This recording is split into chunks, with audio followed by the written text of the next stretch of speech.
2022 is one of the most consequential midterm elections in decades. And as Democrats and Republicans fight for control, there's one group with millions of eligible voters that both parties desperately want: Generation Z. This is my first time voting in a midterm election. Never voted before. Had the option, but never really had anyone that spoke to me. I wish to vote for leaders that represent me and my ideas. Political experts point out that this young generation is on track to be better educated, more ethnically diverse, and more liberal than other generations. So that seems to bode well for the Democratic Party and spells doom for the Republicans. But as much as both parties want them, they also have a bigger question about Gen Z folks. Will they actually come out and vote? I'm Gustavo Arellano. You're listening to The Times, essential news from the LA Times. It's Monday, November 7th, 2022. Today, as part of our coverage of the midterm elections, which, by the way, happens tomorrow, we look at a very simple question. What exactly does Generation Z want?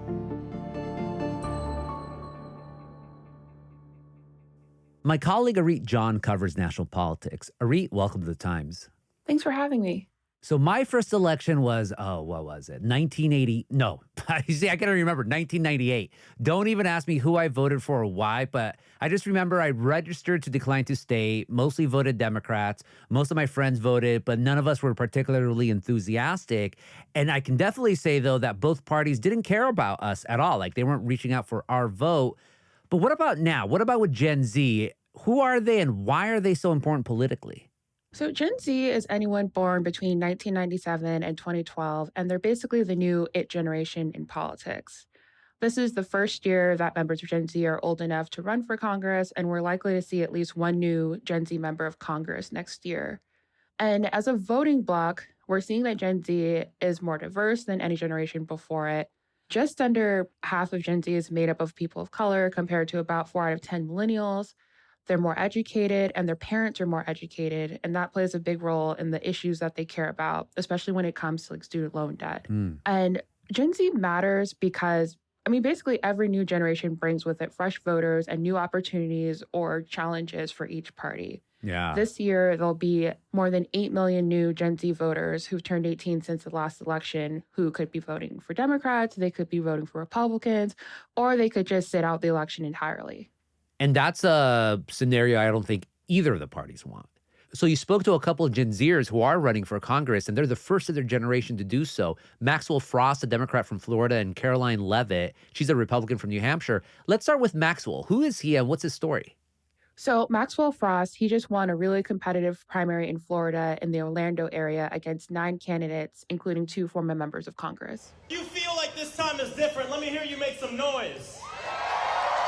I said, if you feel like this time is different, let me hear you make some noise. He started his political activism at the age of 15 after the Sandy Hook Elementary School shooting. He's gone on to work for March for Our Lives, which is a gun control advocacy group. Friends, I've been in this fight for a decade. My name is Maxwell Alejandro Frost. I'm a survivor of gun violence and organizer, and now I'm running for Congress here in Orlando. Thank you. The leading cause of death for children is guns, not automobiles anymore. So our children are literally on the front lines of this issue, and we lose 100 people a day. So I look forward to being a strong advocate and champion to ensuring we live in a country where we don't have to fear going to church, going to school because of gun violence. We deserve the freedom to live. He ran on a very progressive message: Medicare for all, ending gun violence, Green New Deal. And he won out in a really crowded field with much more experienced candidates. And that was a big surprise. Look, we have to think about the context of this win. We are in Florida, where this entire year, our state has been the victim of Governor DeSantis. He is a dictator, someone who has been scapegoating the most vulnerable communities for every issue under the sun because he wants to run for president. And during the campaign, he's been working as an Uber driver to try to make ends meet.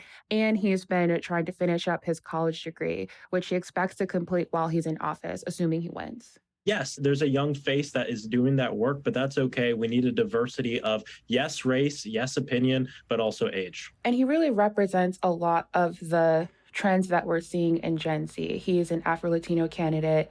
He has been impacted by gun violence, as many people in his generation have been. I think this win shows the country, don't count us out. Don't count out young people. And since it's a very blue district, he's expected to sort of sail to Congress, but he still has to beat his opponent, Calvin Wimbish, who is 51, and he is retired from the Army. And then Caroline Leavitt, what's she about? Caroline Leavitt, she's running in New Hampshire's 1st District against Chris Pappas in a toss-up race.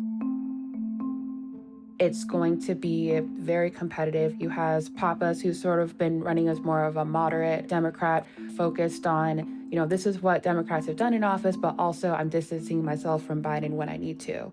And then Caroline Leavitt, she's 25. She was a former communications director for Elise Stefanik, the House Republican Conference chair, and she also is a veteran of the Trump campaign. My radical in disguise representative, Chris Pappas, has been voting in lockstep with Nancy Pelosi, and in just 6 months, we've seen the disastrous effects of that agenda and spending, uncontrolled spending that my generation is going to be having to pay for and foot that bill. That's why I'm standing up to fight. And if she won, she would be the youngest woman ever elected to Congress. I've been crisscrossing the state since I've been home, and the energy for conservative change in New Hampshire is absolutely real. Policy-wise, she's very much a MAGA, America First candidate. She said in the past that she thinks that Trump won in 2020, but she also acknowledges that Biden is the president now, and that's part of why she's running. She's all about low taxes, less regulation. She also has taken up some of these Republican talking points, like Democrats are trying to quote unquote indoctrinate children in schools. She's accused Biden and Nancy Pelosi of ruining the economy. I can see why the few Gen Zers running for Congress are getting so much national attention. It's DC after all, It's prominent. But what about on the more local level? Are you seeing Gen Zers also run for local offices? Yeah, we're seeing a lot of Gen Z candidates in the state legislature races. I talked to 2, Madeline Ryan Smith, who's a Democrat running to flip a rural Georgia district. I decided to run about a year ago, and that was kind of not really in my plan. I was actually still a college student when I decided to run for office, but I knew that our district needed some change. We need it desperately. We need it now, and we need it in a lot of different areas. And I do not believe that our current representation is up to the task, and I know that I am. So here we are. And I talked to Elliot Engen, who's a Republican, or you would say a conservative, running in a district outside of Minneapolis. I am 24. I turned 24 last week on Thursday. So I'm definitely on the younger side of things, but it's been good to kind of go to doors and see how people react to that. Talking to these candidates, I think it's clear that their age is sort of a blessing and a curse. On the one hand, there are people who are really excited at the idea of younger candidates getting into office. For Republicans, that's a chance to reach out to younger voters who tend to vote for Democrats. And for Democrats, younger candidates tend to be more progressive and they bring a new energy with them. The problem they face is that they don't have the same level of experience as the candidates that they're running against. You don't hear about young people running for office. It's just not something that we do. And I truly believe it's because we don't feel like we have a seat at the table. And I knew that my largest skeleton in my closet was the fact that I was young and I didn't really have any real experience. But if that's the worst thing people say about me, then, that's all right. Madeline Ryan Smith is running against an incumbent who's decades older than her, and she's running as a woman. And, as a woman, I think there's this sense across all fields that you want to be taken seriously and you're concerned that you won't be because of the way you look or because of your age. There's a sense that you need to present yourself a certain way. I did not want my appearance as a young woman to be something that was sexualized or something that was the first thing that people looked at was just this young person who's pretty and doesn't really know anything, And Ryan Smith definitely talked to me about that and the ways that she tries to present herself as sort of, these are just my ideas, these are my policies, don't focus so much on my youth. You mentioned earlier the 2 congressional Gen Z candidates, and one seems to be emblematic of the left side of the Democratic Party, and the other seems to be on the right, the more conservative side of the Republican Party. But how much does Gen Z fall under that 2-party paradigm? In other words, if you're a liberal Gen Zer, are you automatically going to go Democrat? So the thing about Gen Z is that they don't have the same loyalty to parties as past generations. They're more likely to want to register as independents or call themselves liberals or conservatives instead of Democrats or Republicans. At the same time, there's definitely a clear trend in how they voted. You look back at 2020 and 65% of Gen Z voters picked Biden over Trump.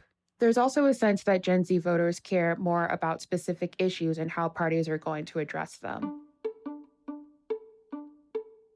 Madeline Ryan Smith, she talked about how Gen Z voters really care about housing costs because they're not old enough or established enough to be homeowners the same way that older generations are. We care about certain things, and other things that involve politics kind of goes over our heads. So, we care about things like minimum wage and affordable housing and cannabis legalization, for example, but we don't care as much about, the housing market because none of us own houses, or, how the economy is affecting our taxes, or this, that, and the other. And Elliot Engen talked about how some on the right are more likely to want to identify as conservative or libertarian. They were turned off by the Republican label during the Trump era, but still care about those core conservative values.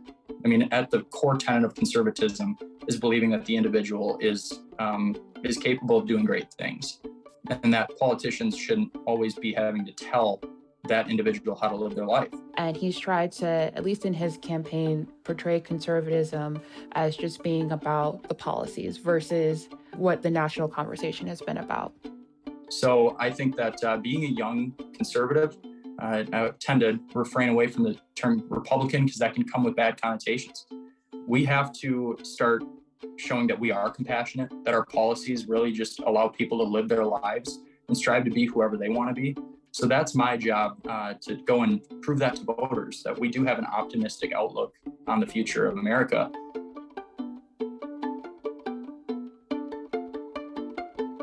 After the break, the issues that are top of mind for Generation Z.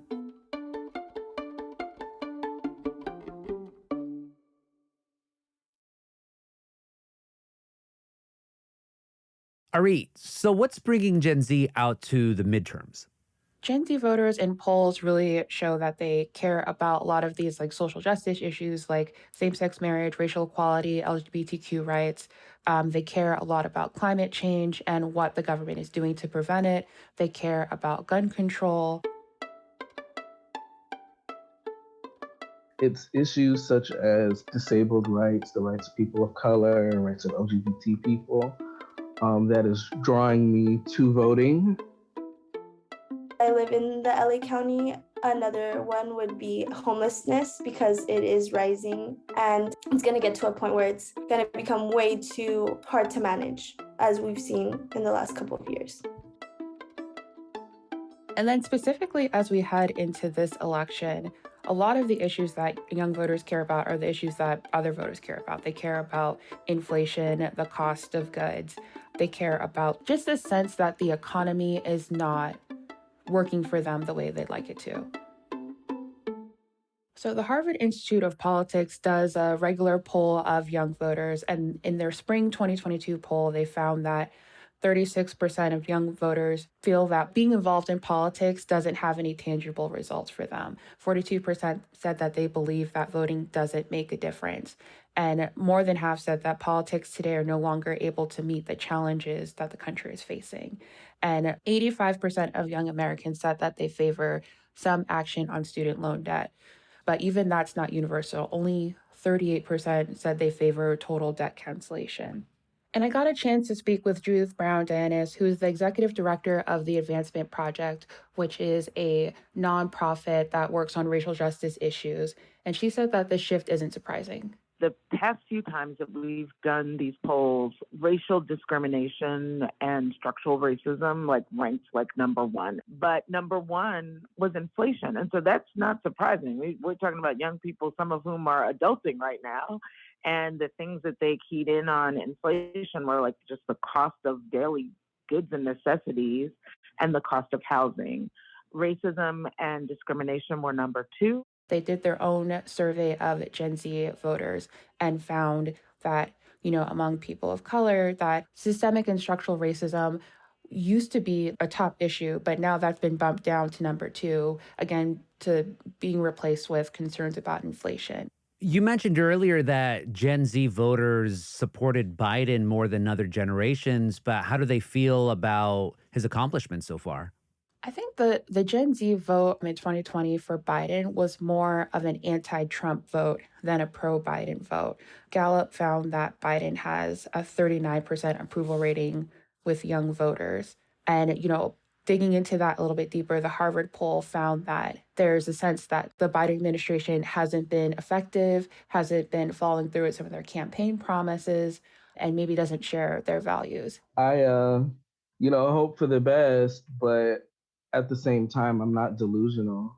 Over the years, I've seen kind of the flakiness of certain Democratic politicians as, compared to certain Republican politicians who are not as much flaky, as much as like comically evil. But the Biden administration is, of course, a disappointment, but I expected nothing less.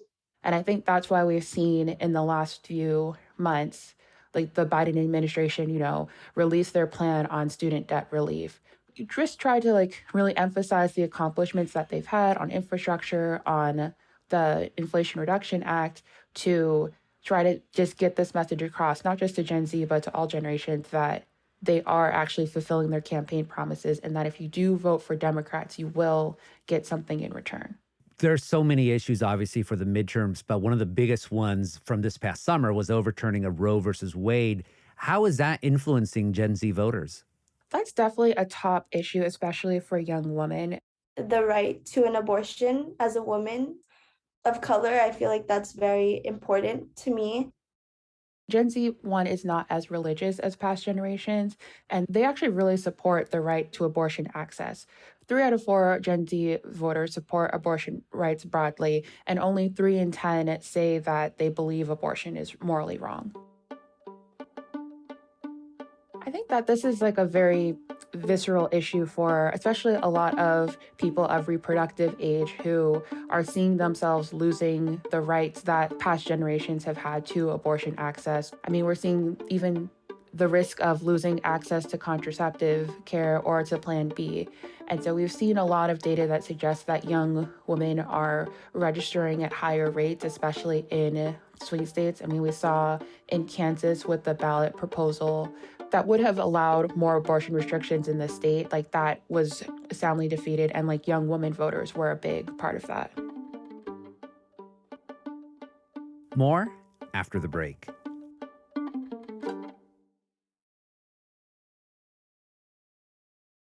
Arit, you mentioned earlier an interesting stat to me that since the last election, there's 8 million new voters because they're old enough to vote from Gen Z. So how much outreach are these political parties doing to get them? I think this is about reaching voters where they are, and a lot of Gen Z voters are on TikTok. A big chunk of them say that they also get their news mainly from the app. And a lot of candidates are trying to reach them on the app. There are Senate candidates like Tim Ryan, a Democrat in Ohio, or Dr. Oz, who's running as a Republican in Pennsylvania. And we have Representative Katie Porter in California. All of them are hopping onto TikTok trends to sort of get people to go vote early, to remind them to request their ballots, and to go vote on November 8th. Get it, loser. We're going voting. And the major leaders in the Democratic Party are also making a big outreach push to young voters on TikTok. For example, Obama has appeared in a couple of viral TikTok videos encouraging people to go out and vote, including one with Under the Desk News. What are you doing under my desk? Well, under the desk is kind of my thing. I mean... But here's the thing. You can stay for now, but when it comes time to voting, you're going to have to get up. Because you've got climate change legislation on the ballot, you've got gun safety, and if we can elect more pro-choice members of Congress, we can reinstitute Roe versus Wade as the law of the land. And then there's Biden, who recently did a TikTok with his Gen Z granddaughter, Natalie Biden, when she went to vote for the first time. Hey, I'm Natalie Biden, and I just turned 18, and I'm going to vote for the first time with my pop. I'm so excited for her. It's the first time, the first vote. God love her. So the candidates that you mentioned earlier, Maxwell Frost and Caroline Leavitt, what's their footprint on any of social media? And do they break it down depending on what the social media is? Because I'm an old man, so I do have cable news, and I just see nothing but political ads on TV, but I don't use TikTok, so I want to know what's going on TikTok. You know, it's funny, like those particular candidates, Maxwell Frost has a TikTok, but he hasn't really invested in it that much. And Caroline Leavitt doesn't have one. But even though they're not on it, their names and as hashtags are still trending on there. I mean, because for Gen Z, that is like the news source. Obviously, Gen Z is not on Facebook. Twitter is not the main source of news. Newspapers, TV. I mean, TikTok for about like 3/4 of Gen Z voters, that is the main news source. Finally, Ari, okay, so you have all these new voters and they're running for office, and the parties know that if you could get that vote, that's going to be great for them. But survey after survey over generations show, again, young people vote at lower number than older people, and there's less of a turnout in midterm elections than in general elections. So how important can getting that Gen Z vote be for those parties? But also, how do you get those young people to come out to vote? You know, especially now in this midterm where there are so many races that are going to be determined by 10,000, 30,000, 50,000 votes. If you have 8 million new voters across the country, like you have to try to reach out to them. But I think the challenge that both parties face is, you know, young voters are less engaged in especially midterm elections, especially on the Democratic side. There's been such a big focus on who's going to be president and national politics, and there's less focus on determining Congress in the off years, and even less focus on who is control of the state legislature, who's the governor in your state, who is on the city council where you live. But, you know, talking to Judith Brown Deanna, she said that the key issue is that you have to make young voters feel like their vote matters and their vote will lead to tangible results. Gen Z voters really are not in tune with midterms, right? Everybody focuses so much on the presidential elections so that they really didn't kind of understand that there were midterm elections for many of them, or they didn't have the information to participate. So that's really important, right? That we tend to focus on presidential elections, but we know how much is at stake in the midterms. And so for young voters of color, they're motivated when they know that they have the power to make change. Because if people don't think that their vote matters, they're not going to take those extra steps to register. They're not going to take those extra steps to request their ballots. I think back to Madeline Ryan Smith. One thing she said is that there is a big university in her otherwise rural district. And one of the challenges she's facing is that a lot of the young voters there, they are registered back home, like wherever they grew up or at their parents' house. And if those voters instead would request the ballots there in her district where they live, that could make a big difference in her race. So we've been doing a lot of work this year getting college students registered where they currently live and where they go to school, because those local elections for them matter. So it's about engaging voters, helping them understand what are the stakes in their election, and also just like making it clear that the process to getting registered, to voting, is not maybe as complex as they think, especially for these first-time voters.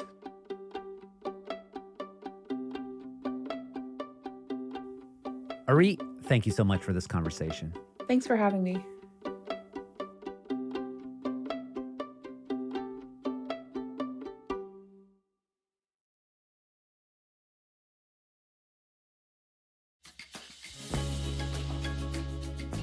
And that's it for this episode of The Times, Essential News from the LA Times.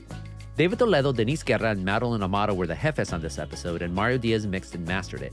Our show is produced by Shannon Lin, Denise Guerra, Kasha Bersalian, David Toledo, and Ashley Brown. Our editorial assistants are Roberto Reyes and Nicholas Perez. Our engineers are Mario Diaz, Mark Nieto, and Mike Heflin. Our editor is Kinsey Moreland. Our executive producers are Jasmine Aguilera, Shani Hilton, and Hiba El Orbani. And our theme music is by Andrew Eapen. I'm Gustavo Arellano. We'll be back Wednesday with all the news in Desmadre. And don't forget to vote, whether you're Gen Z, Gen X, Millennial, Greatest Generation, or my generation, the shaking your fist at the cloud generation. Gracias.